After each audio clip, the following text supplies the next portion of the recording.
David Moyes, one of the Premier League's most experienced managers who's seen success with Everton and even brought European silverware to West Ham, failed. Unai Emery, a serial winner in European competitions with good league pedigree to boot, failed. Replacing a long-standing manager has so often been described as the impossible task. So the question is, how do you replace a legendary manager? If your name is Arne Slot, the answer is pretty easily. And this is the tactical blueprint that led to the Reds conquering the Premier League. Great tactics aren't always about reinvention. Sometimes they're about recognizing what deserves to survive. Klopp's Liverpool was incredibly successful, so ripping apart his entire tactical underpinnings in order to declare it the Slot era would have been nothing more than an exercise in ego from the Dutchman. In fact, it was excellent planning from the board in picking a manager that shares so many common threads with Jurgen Klopp. This meant that when Slot came into the club, it signaled it was a time for evolution rather than revolution. The first notable evolution under Slot was the tactical framework. While Klopp relied exclusively on the 4-3-3 throughout his final season, Slot deployed primarily a 4-2-3-1, a very subtle tweak, as in-game, his side could still shift to a 4-3-3 when required, with a pivot pushing high and the flexible attacking midfielder dropping in as well. There have been some personnel changes. Conor Bradley replaced Alexander-Arnold on more occasions than last season. Cody Gakpo was preferred over Darwin Núñez, and at times injuries forced Kelleher to deputise for Alisson. But the core of the team remained largely intact, with this being the most used 11. But the most significant change was Ryan Gravenberch stepping into the pivot role, seamlessly taking over and being an upgrade over Endo. Like any elite side, Liverpool have always dominated possession, but under Klopp it always felt like high possession was a consequence of the opposition fearing the weapons at the Reds' disposal rather than Liverpool being a possession-oriented team. This showed more often in matches against other top teams, where Liverpool could fall back to their gegenpressing routes and win the ball high up to launch quick counters. Was it thrilling? Absolutely. Occasionally chaotic? Definitely. Hyper-effective? Most certainly. But Slot wondered if he could add a touch more control. The new man made the Reds much more intentionally possession-oriented, particularly when building up from the back. The goalkeeper became a key positional responsibility when facing high-pressing teams, being the functional third man that looked to create the overload in the first phase. But even in open play, the expectation to be slightly safer with the ball was still present within the 4-2-3-1. While Liverpool were still quite vertical, there was a greater emphasis on using the midfield to express that verticality through structured play through the lines. Under Klopp, the search for verticality could, at its best, lead to exhilarating football, with the ball rapidly moving from a harmless position to bearing down on goal in an instant. But at its worst, it could become frantic, with the Reds turning over possession needlessly and frequently. Again, Slot has not ripped out the roots of the team. Verticality is still incredibly important to the side, but rather than bypassing the midfield, the ball goes through the midfield, with the long passes per game for both Konate and Van Dijk falling. Though make no mistake,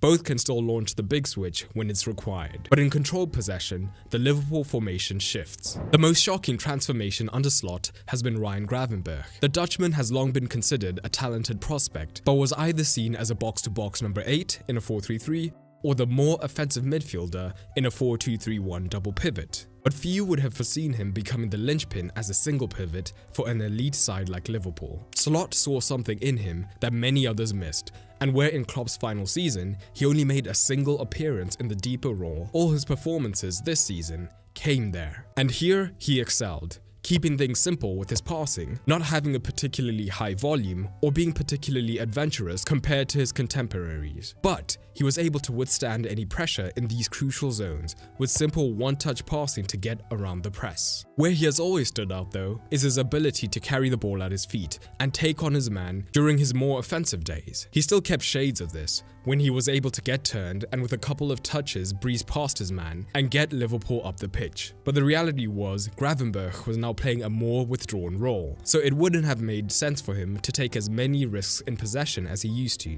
especially under pressure. This evolution mirrors what we've seen from other successful reinventions of attacking or box-to-box midfielders to more defensive roles, like Fernandinho at City, Dembele at Spurs, Kroos at Madrid, and the list goes on. Well, what of the second pivot? Whenever possible, Slot would actually not rather have his secondary pivot alongside Gravenberch, and instead he preferred that man to be patrolling between the lines alongside the number 10 to allow another progressive option for that verticality. McAllister's pivot experience was a secret weapon here though. When he did drop deep, He shapeshifted from attacking midfielder to midfield maestro in the blink of an eye. The Argentine and Gravenberch performed this midfield tango masterfully, sometimes rotating completely, other times staggering like chess pieces to create passing angles, or sitting completely alongside each other. And what about Robertson? Remember the Flying Scotsman who would bomb forward relentlessly in Klopp's early years? Well, he's continued the tactical metamorphosis that started under the German, now often lurking deeper and being a little more conservative, helping to initiate plays and recycle possession rather than getting on the end of the play. And this new positioning had beneficial knock-on effects, as when he dropped deep, opposition wingers would get sucked out of position like moths to a flame, unwittingly creating these massive spaces between the lines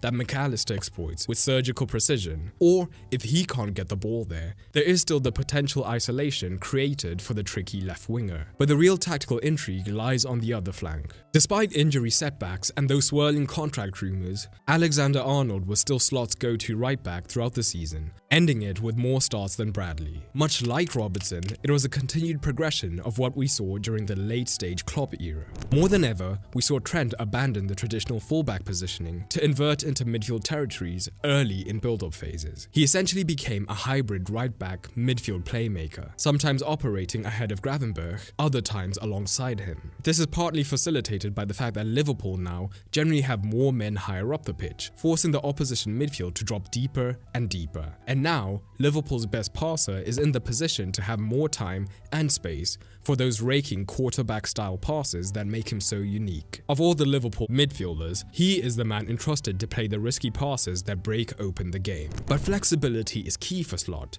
so this orientation isn't always fixed, because if the Reds have spotted a different chink in the opposition's armour, Salah might be cutting inside earlier to get close to goal. And in these scenarios, Trent seamlessly reverted to more traditional width-providing duties. It's tactical flexibility at its most beautiful. But here's the thing. When Trent did invert, it allowed Slot's favourite ploy to take shape. One of the reasons he opts for a 4-2-3-1 is the natural 10 hunting for the ball between the lines. Pushing Trent in also allows McAllister to certainly join the chaos between the lines, and this has been taken to the next level by the fluidity of the front line. The key comes from the men up top and on the left, and it was usually two of Jota, Gakpo and Luis Diaz. The most important part is all three were remarkably fluid, not only happy to interchange throughout the 90, but crucially whoever was up top was always willing to drop into the midfield, more often than Nunes did, for example, when he started as a forward in Klopp's latter years. And that forward dropping in, well, they can provide a progressive option, particularly when McAllister is deeper in the build-up. Or, even when the Argentine was high, the forward is still comfortable dropping deeper to create a complete overload between the lines, or running in behind to push the defenders back and instead grow the space between the lines. All of this meant that Liverpool usually had closer connections in the central midfield, allowing a more pass-oriented attack through the middle of the pitch, due to having so many men there. In contrast to the late Klopp era, where primarily Curtis Jones was often the only man looking to occupy this region between the lines. So now, the Reds were comfortable attacking through the centre, and more importantly, being extremely vertical through the centre, due to the sheer occupation of the central zones. But make no mistake, the talisman was still very much on the right wing, as Salah continued to do what Salah does. The Egyptian tended to hug the width on the touchline in earlier phases, not beginning as centrally as we saw him do in some of the middle phases of his career. But a key role for Salah was still to constantly threaten in behind. The function of these runs in behind was to push the opposing line deeper on the pitch and create more room between the lines as well. But Salah, the model pro, has kept himself in immaculate shape, so when the opportunity did present itself to actually use his pace, he was still more than explosive enough to get away from most defenders in the league. But we discussed the close central connections earlier, and Salah is still very much a part of this. And he's aided by Szoboszlai, particularly when Trent is narrow. The Hungarian has the pace and the athleticism, and recognizes when he should be staying between the lines, crashing into the box, or when he should be making runs outside of Salah whenever the Egyptian cut in, ensuring that Salah always had runners ahead of him, helping to facilitate his greatness. This was paired with ensuring the box was always well occupied, so when the ball did go wide, the Reds had plenty of numbers to hit. But this was just the start of Slot's tactical philosophy. The defense was where the biggest departure from the Klopp era emerged, and we'll touch on that. Now let's turn our attention to Newcastle United. Under Eddie Howe, this team has evolved into a tactical powerhouse, pressing high, rotating smartly in midfield, and attacking with pace and precision. Tonight against Liverpool, they'll rely on intensity, structure, and quick transitions to disrupt the Reds' rhythm. So how will they play, and who's expected to start? Let's break it down. Newcastle will likely set up in a 4-3-3, with Bruno Guimaraes controlling the midfield, Joelinton adding physical strength, and Tonali driving forward. With Isaac unavailable, Anthony Gordon is expected to lead the line, supported by Harvey Barnes and Anthony Elanga on the wings. Trippier will push high to deliver crosses, while the midfield trio will press aggressively and launch fast counters. Here's the predicted lineup. Tonight we've got a massive Premier League clash as Liverpool travel to the hostile St James's Park to take on Newcastle United. This is match week 2 of the 2025-26 season, and there's drama brewing even before kickoff. We need to talk about the elephant in the room, Alexander Isak. Newcastle star striker is at the centre of major transfer speculation, with Liverpool reportedly interested in bringing him to Anfield. Imagine the irony if he ends up scoring against his potential future club tonight. This uncertainty could play a huge role in how both teams approach this match. Looking at the early table, Newcastle are sitting in 15th place while Liverpool are up in 4th. It's still very early days, but both teams will be looking to make a statement tonight. Let's talk about who's available. For Liverpool, they've got some concerns. Connor Bradley is a doubt with a muscle injury, Joe Gomez has Achilles issues, and Stefan Bajcetic is out with a hamstring problem. For Newcastle, the big question mark is obviously Isak. Will he feature given all the transfer talk swirling around him? Here's how I think both teams will line up tonight. Newcastle, 4-3-3. Poke between the sticks. Back four of Trippier, Scar, Byrne, and Livramento. Midfield trio of Bruno Guimaraes, who's absolutely crucial for them, alongside Joelinton and Tonali. Up front, Gordon and Barnes on the wings, with Elanga potentially leading the line if Isak doesn't start. Liverpool, 4-3-3. Alisson in goal as always.